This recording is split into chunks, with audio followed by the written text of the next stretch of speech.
बहुत मुश्किल से बाली साहब पकड़ में आए इंटरव्यू देने के लिए। मैं 5 साल से कोशिश कर रहा हूं इनसे इंटरव्यू ले लूं और मुझे मिल नहीं पाया टाइम। तो आज मैं ले रहा हूं, हिलना मत, स्क्रीन पर देखना चुपचाप। सर मैं ये पूछ रहा हूं कि जब आपने कंपनी शुरू की 2004 में, तो क्या थॉट प्रोसेस का था आपका इस कंपनी को शुरू करने से पहले? आपके पास मछली चला रहे थे, आपको जॉब में मिल रही थी, आप कंसल्टेंट थे, बहुत सारे सक्सेसफुल थे, फिर क्यों आपने कंपनी खोली? किस थॉट प्रोसेस से आपने कंपनी खोली? ये हमें जानना बहुत जरूरी है। मैं 1996 30 मार्च से इस इंडस्ट्री में इन्वॉल्व हूं। वो समय वो था कि नेटवर्क मार्केटिंग में लोग सफल कोई था नहीं, कोई लीडर थे नहीं। इसमें लाखों रुपए की इनकम होगी, किसी को कोई विश्वास नहीं था। दूसरों को क्या विश्वास नहीं था, मुझे भी विश्वास नहीं था।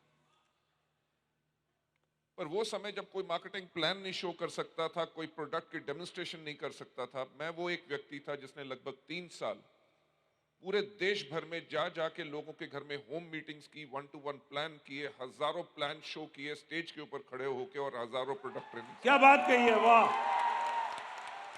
आप समझ सकते हो ये कंपनी के मालिक कोई पैरासूट की तरह नहीं है। लोगों के घरों में बोर्ड पे जाके प्लान दिखाए हैं, तब उन्हें पता है लोग एक डिस्ट्रीब्यूटर का दर्द क्या होता है। सो जब लोगों को सफल बनाया, एक कंपनी को मैंने छोड़ा जिसके अंदर मैं नेशनल सेल्स हेड था, उसके बाद दूसरी कंपनी में गया वाइस प्रेसिडेंट, तीसरी कंपनी में चीफ एग्जीक्यूटिव ऑफिसर बना। सब कंपनियां अच्छी थी, और मेरे कंपनियों के छोड़ने का कारण क्या था कि मेरी सोच उनसे कुछ अलग थी।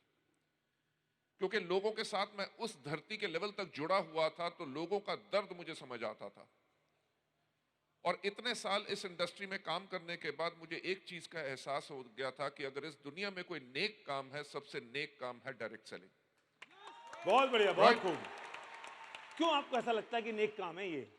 सर, नेक काम इसलिए लगता है कि जब एक व्यक्ति जो सफल होना चाहता है वो सफल हो नहीं पा रहा, उसका अपलाइन उसके साथ आता है, उसको मार्केटिंग प्लान समझाता है, उसकी टीम बिल्ड करता है, टीम को ट्रेन करता है, टीम की प्रोडक्टिविटी नहीं होती, डेप्थ में भी जाके काम करता है ताकि इसकी टीम स्ट्रांग खड़ी हो और उसकी अच्छी आमदनी बने। उसके लिए एक रोजगार, उसके लिए एक कैरियर क्रिएट कर देता है कि अब जाके सारी उम्र कमाओ। ऐसे बिजनेस को अगर आप सबसे नेक बिजनेस नहीं कहेंगे तो किस चीज का बिजनेस कहेंगे? पर लोगों ने इसे धंधा बना लिया है, सर लोग देखिए, इसे अपनी सफलता की तरह देखते हैं। आपके पास बेसिक फंडामेंटल क्या है इस इंडस्ट्री को और इस बिजनेस को देखते हुए, वेस्टीज को खास तौर से? बहरहाल साहब, मैं एक बात कहना चाहूंगा, इस दुनिया में अच्छे पॉलिटिशियंस भी हैं, बुरे पॉलिटिशियंस भी हैं, अच्छे डॉक्टर भी हैं, बुरे डॉक्टर भी हैं, अच्छे इंजीनियर, अच्छे पुलिस वाले और बुरे भी हैं। बुरी कंपनियां भी हैं, पर हम तो अच्छे हैं। वो हमारी सोच है। पर बुरी कंपनियां वाले लोग अगर गौतम बाली को बुरा कहें तो गौतम बाली को कैसा लगता है? सर, फर्क नहीं पड़ता। राइट। देखो, डर आपको उस चीज से लगता है जो आपका कंपटीशन हो। जो आपके लिए कंपटीशन है ही नहीं, राइट, तो आपका डर क्या? तो आप किसे नहीं नहीं, कंपटीशन मानते हैं एक अपना? चीज मैं कहना चाहूंगा। जो हमें अपना कंपटीशन कह रहे हैं, हमारे लिए वो कंपटीशन नहीं है। क्योंकि उनका जितना मंथली टर्नओवर होता है, उतनी तो हर महीने हमारी इंक्रीमेंटल ग्रोथ होती है। बिल्कुल ठीक कह रहे हैं, लेकिन आप किसे कॉम्पिटिटर मानते हैं अपना? मैं खुद को अपना कंपटीशन मानता हूं। वाह, वेरी गुड, बहुत बढ़िया, फैंटास्टिक, राइट। Very nice. जो जैन साहब ने कहा था, कहते रहते हैं सोचने की हिम्मत तो करो, वो ही करता रहता हूं कि वेस्टीज को और बेहतर कैसे बना सके, हमारे डिस्ट्रीब्यूटर्स को और सर्विसेज कैसे दे सके, उनकी जेब में और ज्यादा आमदनी कैसे जा सके। यही खुद से कंपटीशन है हमारा। सर जब आप प्रोडक्ट्स की प्राइस सेट करते हैं तो वो तो बहुत बड़ा वेरिएशन होता है। कोई मान लो एक प्रोडक्ट है, आप उसको 50 में भी बेच सकते हो और आप उसे 500 में भी बेच सकते हैं। लेकिन जब किसी भी प्रोडक्ट की आप प्राइस सेट करते हैं तो क्या थॉट प्रोसेस आपका होता है? क्योंकि मुझे पता है वेस्टीज में प्रोडक्ट्स की प्राइस सेट करने का अधिकार सिर्फ आपने अपने पास रखा, किसी को दिया नहीं है। तो उसके पीछे क्या थॉट प्रोसेस होती है? क्यों मैं ये प्रश्न इसलिए पूछ रहा हूँ क्योंकि ये बहुत वेरिएशन है इस चीज़ में। तो लोग, एक टूथपेस्ट 600 रुपये का भी आता है इंडस्ट्री में, एक टूथपेस्ट 50 रुपये का भी आता है, मार्केट में एक प्रोडक्ट आता है 100 रुपये का टूथपेस्ट आता है। तो लोग समझते हैं कि कौन सा सस्ता है कौन सा महंगा है, लेकिन वो चीज़ नहीं समझ पाते, वो बैलेंस कि क्या चीज़ें होती हैं जिससे कोई प्राइस सेट होती है। और आपने तो तब वेस्टीज को शुरू किया जब आपके कंपटीशन में या आपसे 10 गुनी 50 गुनी बड़ी कंपनियों की प्राइसिंग प्रोडक्ट्स की होती थी, 10-10 गुना 20-20 गुना जो विदेशी कंपनियां होती थीं। तब भी आपने एक डिफरेंट कैटेगरी में आप गए और आज भी बहुत सारे लोग आपसे अपने आप को सस्ता बताते हैं, तब भी आप एक फंडामेंटल पर टिके हुए हैं। तो कौन सा थॉट प्रोसेस होता है जब आप प्रोडक्ट्स की प्राइस सेट करते हैं? मैं इस पे जो कहना चाहूंगा कि हमारा मार्केटिंग प्लान बाद में काम करता है। सबसे पहले जो विश्वास दिलाता है कंपनी पे वो होते हैं हमारे प्रोडक्ट्स, राइट। मेरा हमेशा से ये कहना रहा है कि हमारे प्रोडक्ट में दो कमी है। पहली कमी, इनके पास मुंह नहीं है, खुद के बारे में बोल नहीं सकते। दूसरी कमी, इनके पास पैर नहीं है, खुद चल के कस्टमर के पास जा नहीं सकते, राइट। हाँ, और ये काम करते हैं हमारे लीडर्स, हमारे डिस्ट्रीब्यूटर्स की प्रोडक्ट को लेके जाते हैं और प्रोडक्ट की क्वालिटी के बारे में बताते हैं। जब कस्टमर इस्तेमाल करता है तो वो खुद बोलता है कि प्रोडक्ट्स क्या चीज है। ये हमारा बेंचमार्क होता है कि बेस्ट क्वालिटी प्रोडक्ट्स दें, पैकेजिंग बेटर हो। लोग पैकेजिंग घटिया डालेंगे तो प्राइस नीचे आ सकते हैं। प्रोडक्ट जिसके अंदर लोगों के लिए प्रॉफिटेबिलिटी हो, जो उसको मूव कर रहे हैं। तीसरी, जो कंपनी को चलाने के लिए जायज मुनाफा है, हम वही हमेशा लेंगे, मुनाफाखोरी कभी नहीं करेंगे। ये बहुत खूब, हमारा हमेशा बहुत खूब, थॉट बहुत प्रोसेस खूब। रहता है। वो सोच के आप प्रोडक्ट्स की प्राइसिंग सेट करते हैं और जिससे लोगों के घरों में भी पैसा आए। ये बहुत इंपॉर्टेंट बात कही आपने, क्योंकि हम क्वालिटी इंपॉर्टेंट है, उसका बी भी इंपॉर्टेंट है, प्लान में उसका पैसा इंपॉर्टेंट है, और ये सारे कॉम्बिनेशन से आप प्राइस नक्की करते हो तब लोगों के पास आता है। आपने 15 साल आपको डायरेक्ट सेलिंग में अपनी कंपनी को चलाते हुए हो गए, बहुत सारे चैलेंजेस ऐसे आए होंगे। तो ऐसा कोई चैलेंज जिसको आपने ओवरकम कर दिया, आप शेयर करना चाहेंगे? मैं चैलेंज के ऊपर तो जरूर आऊंगा, पर एक चीज कहना चाहूंगा कि जैसे अभी आपसे थोड़ी देर पहले बात कर रहा था, शायद लोगों को भी पता चल जाए। कंपनियां आएंगी बहुत जो लोगों को भ्रम में डालेंगी कि हमारे प्लान में 72% 75% पे आउट है, वेस्टीज 60% करती है। अगर हमारी 60% बीवी है और वो 30% बीवी दे, 30% बीवी के ऊपर अगर 70% भी पे आउट करें तो 21 रुपए बटेंगे। हमारे 60 के ऊपर जब 60% पे आउट होता है तो 36 रुपए बटते हैं, वेरी गुड, बहुत बढ़िया, ये राइट। जबरदस्त बात कही है। लोग भ्रमित करते हैं कैलकुलेशन में, लेकिन वाली साहब ने बहुत क्लैरिटी के साथ ये बात कही है कि हम हमेशा हमारे पास पैसा ज़्यादा होता है। तो आपको लगता है कि हमारा प्लान बहुत ट्रांसपेरेंट है एकदम? It's absolutely transparent. कोई कोई घुंडियां नहीं है हमारे प्लान में? सर, मैं जो कहता हूँ, इस प्लान को हमने इंजीनियर इसलिए किया था क्योंकि मेजॉरिटी लोगों को मार्केटिंग प्लान समझ नहीं आते। जब कंपनी में घुस जाते हैं तब जाके माथे पे हाथ मारते हैं कि ये कहाँ फंस गए, हाँ, राइट। सही बात कह रहे अगर वेस्टीज का प्लान ट्रांसपेरेंट ना होता तो आज से 15.5 साल पहले जो लोग आए थे वो अभी तक टिक के ना रहते, हैं। वेरी नाइस, बहुत राइट। खूब, बहुत खूब। जिन लोगों ने 10 से लेके 12 साल दूसरी नेटवर्क मार्केटिंग कंपनीज में किया और आज के दिन पे वेस्टीज में अगर 10 साल से हैं और 1 करोड़ रुपए की आमदनी पा रहे हैं, अगर इसमें कुछ प्रॉब्लम होती तो वो 1 करोड़ की आमदनी पे ना जा सकते, राइट। आपके जो DUCD ऊपर लोगों को एजुकेट कर रहे थे, हर एक के पास अगर 5 से लेके 10 लाख से ऊपर 20 लाख रुपए तक का चेक है, हर एक के पास मर्सिडीज बेंज BMW है, तो वो इसलिए है क्योंकि प्लान एब्सोल्युटली ट्रांसपेरेंट है। लोग ये कहते हैं कि आपने इनको मछली ऐसी दे दी है। सर, अगर मर्सिडीज ऐसे दे देता तो अपने लिए बोइंग 737 में ऐसे ही ले आता। The system is absolutely transparent. लोग भरपूर मेहनत करते हैं तभी जाके इस सिस्टम के अंदर पाते हैं। कि क्यों ऐसा है कि मिस्टर गौतम बाली हमेशा चर्चा में हैं? कभी लोग कहते हैं कि ये जो मैन्युफैक्चरिंग यूनिट्स हैं वो वेस्टीज की नहीं है, वो कॉस्मो न्यूट्रास्यूटिकल की हैं, वो कुछ और हैं। कभी लोग कहते हैं कि गौतम बाली बहुत पैसे बना रहे हैं। कि ऐसा क्या है गौतम बाली साहब में जो लोगों के दिलो दिमाग पे छाए हुए हैं? लोग डरते हैं क्या आपसे? सर, पहली चीज है कि पैसा कमा रहा हूं इसलिए कमा रहा हूं क्योंकि दिमाग है, राइट। किसी का उधार नहीं लिया हुआ, किसी से इन्वेस्टमेंट नहीं की हुई, खुद अपनी इन्वेस्टमेंट से इतने अलग अलग बिजनेस क्रिएट किए हैं। अगर आप नंबर 1 कंपनी बनेंगे और इतनी रफ्तार से बढ़ेंगे कि नंबर 1 की तो रेस ही खत्म हो जाएगी, रेस ही मार्केट में रह जाएगी सिर्फ नंबर 2 की, तो लोग तो आपसे आपकी चर्चा करेंगे और आपसे जलेंगे भी, राइट।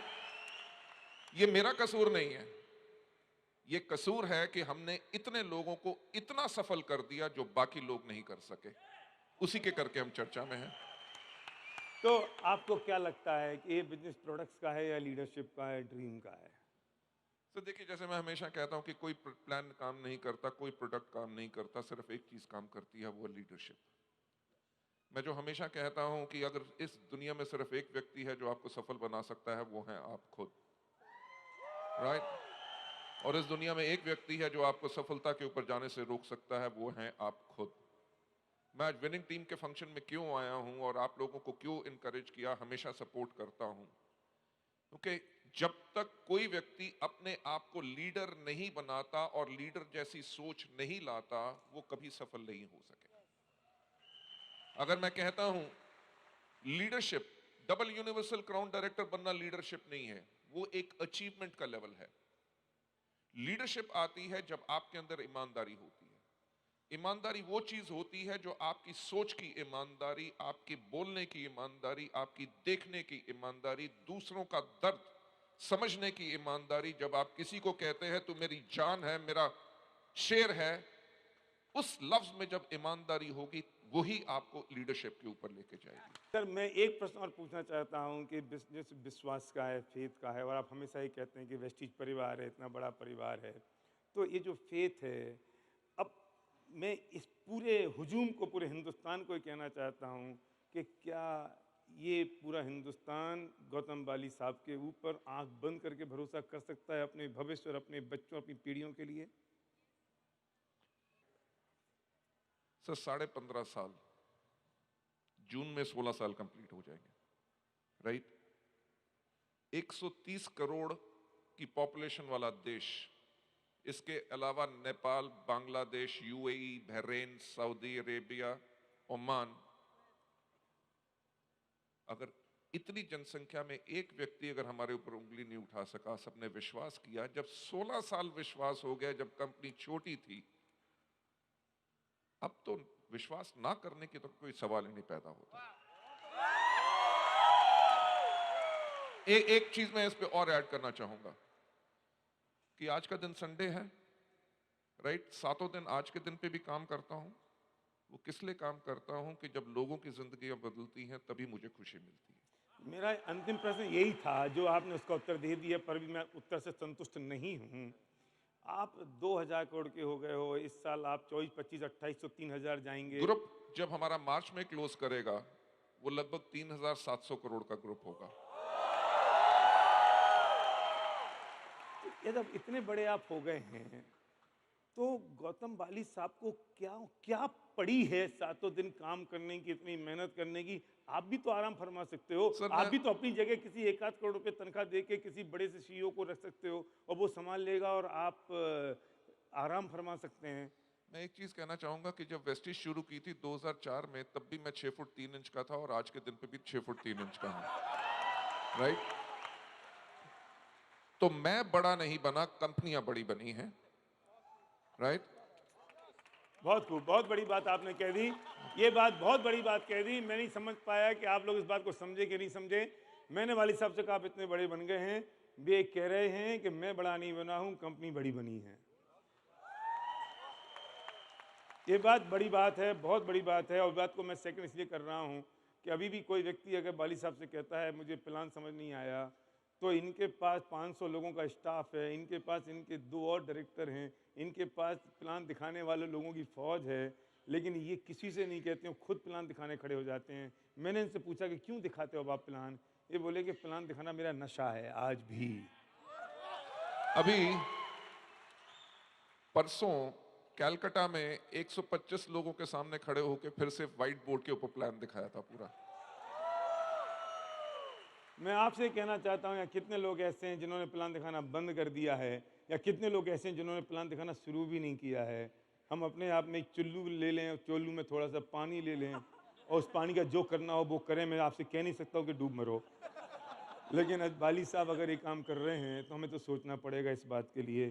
तो ये चीज़ आपको क्या मोटिवेट कर रहा है? अभी भी क्या मोटिवेट कर रहा है? मुझे तो डर लगता है कभी बार कि अब इतने बड़े होते जाएगी, कंपनी इतनी बड़ी हो जाएगी, तो बाली साहब लोगों की रीच से दूर हो जाएंगे, लोगों की पकड़ से दूर हो जाएंगे और आपकी नज़र उस अंतिम आदमी तक नहीं पहुंचेगी। तो क्या होगा? इस बात से मैं डरता हूं कभी कभी। अ, पहला सवाल, क्वेश्चन का जो जवाब मैं देना चाहूंगा कि मैं दिन रात इस पे क्यों काम करता हूँ। कंपनी के पास चीफ एग्जीक्यूटिव ऑफिसर से लेके वाइस प्रेसिडेंट्स हैं। अगर आज बात करें वेस्टीज का, इंडिया में स्टाफ लगभग 500 से ऊपर का हो चुका है। वेस्टीज को हम इस प्रकार से बना चुके हैं कि कल को खुदा ना खास्ता अगर मुझे कुछ हो जाए तो वेस्टीज को कुछ ना हो, लोगों का कैरियर सुरक्षित रहे। उस तरह से हम वेस्टीज को बना चुके हैं। मैं आज के दिन पे भी दिन रात उसी तरह काम करता हूं। वो इसलिए करता हूं क्योंकि मेरी आदत है कि मैं अपने आप को चुनौती देता हूं। जैसे मैंने आपके पहले सवाल का जवाब दिया था कि हमारा कोई कंपटीशन नहीं है, हमारा कंपटीशन सिर्फ हमसे खुद से है। एक जीवन है, उसमें वो करके जाएंगे जो पहले किसी डायरेक्ट सेलिंग कंपनी ने ना किया हो। क्या बात कही है, बहुत खूब, बहुत राइट। खूब, बहुत खूब। मुझे कोई सरकार से फरमान नहीं आया था कि आपने 20,000 करोड़ का बिजनेस करना है 2025 में। हम अपने लिए वो चैलेंजेस लेते हैं जो दुनिया में लोग कहें ये पागल हैं, और उस पागलपंती के साथ ही हम उसको करके दिखा देते हैं। वाह, बहुत खूब, बहुत खूब, बहुत बड़ी बात दैट है। Is what motivates me. Yes, yes. That is what motivates me. बहरेल साहब, एंड मैं बाकी सब लीडर से भी कहना चाहूंगा कि मैं ऐसे लोगों से मिलता हूं। अभी आज से कम 10 दिन पहले शाम को 8 साढ़े 8 बजे मैं ऑफिस से निकलने लगा तो नेहा जो मेरी असिस्टेंट है उसने कहा सर एक पर्सन है जो आपसे मिलना चाहता है। मैंने कहा किसी ने अपॉइंटमेंट तो नहीं ली हुई? कहते जी वो पूना से आए हैं और वो देख नहीं सकते। ओ, हिज नेम इज सुरेश। जैसे लोगों के लिए हमारा दिल हमेशा धड़कता है, मैंने कहा उसको बुला के लेके आओ। वो अंदर आया, मैं उससे मिला। उसने कहा सर मैं गोल्ड डायरेक्टर हूं और मेरा एवरेज चेक हर महीने का 40,000 रुपए है। ओहो, बहुत खूब। राइट। वो दोनों आंखों से देख नहीं सकता। ही सेड कि मैंने दिल्ली में टीम शुरू की है और मार्च के महीने में मैं फिर आऊंगा और अपनी टीम बिल्ड करूंगा, क्या आप टाइम दोगे? ऑब्वियसली आंसर तो हाँ ही था। पर उस दिन एक चीज का एहसास हुआ कि हमने आज के दिन पे वो कर दिया है। अगर इन लोगों को हमने इंडिपेंडेंस दे दी है तो ऐसा किस बिजनेस में हो सकता है, किस चीज में हो सकता है? That is only the power of direct selling in Vestige. That's what. और ये चीज मुझे मोटिवेट करती है जब लोग आके अपनी कहानियां सुनाते हैं कि साहब 5,000 रुपए कमाने के लिए मैं मुशक्कत करता था, 2 बारी सुसाइड कमिट करने की कोशिश की, और आज के दिन पे मेरे पास 1.5 करोड़ का फ्लैट है, मेरे पास 2 घर बन चुके हैं, मैं मर्सिडीज बेंज चलाता हूं और मेरी एवरेज आमदनी 6.5 लाख रुपए है। सर उस दिन एहसास होता है कि जिंदगी भर जो दिन रात काम किया उसका सिला अब मिल रहा है। बहुत खूब, बहुत खूब, बहुत खूब, जबरदस्त, जबरदस्त बात कही है। आप इतने आपने कहा है कि आप बड़े आदमी नहीं हैं, कंपनी बड़ी हुई है, लेकिन मैं तो कहूँगा कि आप बड़े आदमी बन गए हैं। लेकिन इतना सब कुछ हो गया फिर भी आप में अहम बिल्कुल चढ़ा नहीं, क्यों? क्योंकि हमारे यहाँ तो क्या है, लोग 10-20-25 हज़ार कमा लेते हैं ना साहब, तो उनकी टांगें चौड़ी हो जाती हैं, उनका चलने का नज़रिया बदल जाता है। 1 लाख वाला थोड़ा और चौड़ा हो जाता है, 5 लाख वाला थोड़ा फूलना शुरू हो जाता है। लेकिन ये सब लोग वो लोग हैं जो ये उस डायरेक्शन में जा रहे हैं। अब इनके 25-50 हज़ार लाख रुपए आ जाएंगे तो इनको मैं रोकूं कैसे कि अहम इन पे चढ़े नहीं? तो मैं मेरे घर के मुखिया से पूछना चाहता हूं कि ऐसी क्या चीज़ है जिसको अहम आप पे चढ़ा नहीं? सर मैंने जिंदगी में बहुत उतार चढ़ाव देखे हैं। मैंने ऐसे ऐसे सफल लोगों को देखा है, जब वो सफल हुए सफलता उनके दिमाग पे नहीं चढ़ती, उनकी जुबान पे भी चढ़ जाती है। बिल्कुल यही मैं कह रहा हूँ। और उनकी सफलता उनके दिमाग, और जब जुबान पे चढ़ी वो बददिमाग हो गए, उनके बिजनेसेस पूरे खत्म हो गए। दूसरी चीज, एज अ लीडर, या आप मुझे बड़ा कहेंगे वेस्टीज को बड़ा किसने बनाया? वेस्टीज को बड़ा बनाया हमारे डिस्ट्रीब्यूटर्स ने। ठीक। वेस्टीज जहां पे है या जहां जाएगी उसको बनाया डिस्ट्रीब्यूटर्स ने। कंपनी की मैनेजमेंट का काम होता है service provider. As a leader जब किसी का चेक 20 लाख, 50 लाख, 2 करोड़ आएगा, एक चीज का उसको हमेशा एहसास रखना है कि उसका इतना बड़ा जो चेक आ रहा है वो उसके डाउनलाइंस के करके आ रहा है। बहुत खूब, बहुत बड़ी बात है ये। जो पहले बात हो रही थी आज स्टेज के ऊपर, अकाउंटेबिलिटी। एक लीडर को हमेशा एक चीज रहना चाहिए कि उसकी अकाउंटेबिलिटी उसके नेटवर्क के प्रति है। अगर वो हम्बल रहेगा तो उसकी टीम हमेशा ग्रो करेगी। अगर वो एरोगेंट हो जाएगा कहते हैं ना कि नेटवर्क बनाए जाते हैं और नेटवर्क को सस्टेन करता है लीडर, और किसी भी लीडर के अंदर सबसे महत्वपूर्ण चीज होती है उस लीडर की लीडरशिप। सो ऑलवेज मैं हमेशा कहता हूं हम्बल बन के रहिए, एरोगेंट कभी मत होइए। एंड आई थिंक सो कि हम्बल रहने से इतने लोगों का जो हमें प्यार मिल सकता है, अगर मैं एरोगेंट रहूंगा तो मेरे पास कोई भी नहीं आएगा। बहुत then I'll lose touch with the people and most probably Vestige will go down. Yes, और ये हम अफोर्ड कर नहीं सकते। Thank you. बहुत बढ़िया, बहुत बढ़िया। आपका बहुत बहुत धन्यवाद, आपने मेरे Thanks a कुछ lot. प्रश्नों का उत्तर दिया। और पीछे से आवाज़ आ रही है कि वाली साहब ने अपने सक्सेसर प्लान क्या कर रखा है, क्योंकि बहुत सारे लोगों का भविष्य से टिका हुआ है और लोग सोचते हैं कि हम पीढ़ियों के बिजनेस में हैं, तो क्या वाली साहब के पास एक सक्सेसर प्लान है उनके साथ? Sir, we have built Vestige to be a totally professional company. Very good. ये जरूरी नहीं है कि किसी का बेटा या किसी की बेटी ही वेस्टीज को रन करेगा।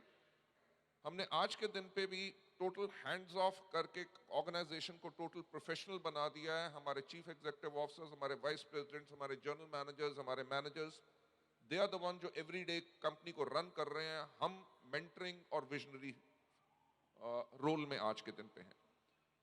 सो सक्सेशन प्लानिंग के अंदर यही है, it is always going to be a professional company. तो आपकी जो थीम है, आपका जो थॉट प्रोसेस है, आपका जो विजन है, वो ही चलता रहेगा? सर, इसके ऊपर आज से कुछ महीने पहले अभी हमने शुरू किया है एक project called culture project. Okay. कि अगर 15 साल में एक ऐसी कंपनी, अगर आप एक्चुअली इंडिया के अंदर देखें प्रोडक्ट बेस्ड रिटेल में या डायरेक्ट सेलिंग के अंदर, इंडियन कंपनी 15 साल में 2000 करोड़ की क्रॉस किया हो, तो शायद पूरे देश भर में पूरा इतिहास उठा के देखोगे तो 8 से लेकर 9 कंपनियां होंगी। अगर 15 साल में हमने इतना टर्नओवर अचीव किया और इतने लेवल पे पहुंचे, तो हमने कुछ अलग किया जो बाकियों ने नहीं किया। बिल्कुल। उस चीज को हमने एंटायर आइडेंटिफाई करके एक प्रोजेक्ट हमने रन किया है कॉल्ड कल्चर प्रोजेक्ट, जिसके ऊपर आज के दिन पे हम इंप्लीमेंट कर रहे हैं अपनी कंपनी की मैनेजमेंट एंड सारे के सारे जो कंपनी में एम्प्लॉयज हैं। क्योंकि आने वाले वक्त में जो शुरुआत की अगर हमारी सोच थी, अगर इन एम्प्लॉयज के पास वो सोच नहीं होगी तो शायद जो हमारी ग्रोथ है वो बन नहीं सकेगी। दूसरी चीज, जब हम सऊदी खोल रहे हैं, हम कुवैत खोल रहे हैं, हम Ghana, Nigeria, Cameroon, Philippines, Thailand, South Africa और मेक्सिको वगैरह सारी कंट्रीज में जाएंगे, उन देशों के अंदर अगर वेस्टीज की वो सोच, वो कल्चर जाएगा, तभी उन देशों में भी जाके हम सफल बन सकेंगे। इसी कल्चर को हम बहुत जल्दी जो शुरू करेंगे इस प्रोजेक्ट को फॉर अवर लीडरशिप। क्योंकि आज के दिन पे कई बार मैं जब मीटिंग्स में जाता हूं तो देखता हूं एक आदमी खड़ा होता है, उसका चेक 12 लाख रुपए है, उसका नाम भी नहीं मेरे को पता होता और पहली बार उसको देख रहा होता हूं। सो आने वाले वक्त में ऐसे कितने लोग होंगे और उनके कितने डाउनलाइंस होंगे जिनको शायद टॉप लीडरशिप टच ना कर सके, और वो सब बंद के वेस्टीज के साथ क्यों रहेंगे? क्योंकि जो हमारा कल्चर है, हमारा संस्कार है, बहुत खूब। वो आने वाली पीढ़ियों में भी जाता रहेगा, तभी वेस्टीज हमेशा ऊपर जाती है। बहुत खूब, बहुत खूब, बहुत That's what we बढ़िया, are बहुत doing. बढ़िया बात, बहुत बढ़िया बात कही सर। बहुत बहुत धन्यवाद। आपने फंसा के इंटरव्यू ले ही ली मेरी। हाँ, मैंने बहुत बार कोशिश की आपको बता के लूं, तो बता के आपने दिया नहीं, तो मैं सोचा फंसा के ले लूं। तो बहुत बहुत Thank you धन्यवाद so sir, much. Thank you so much.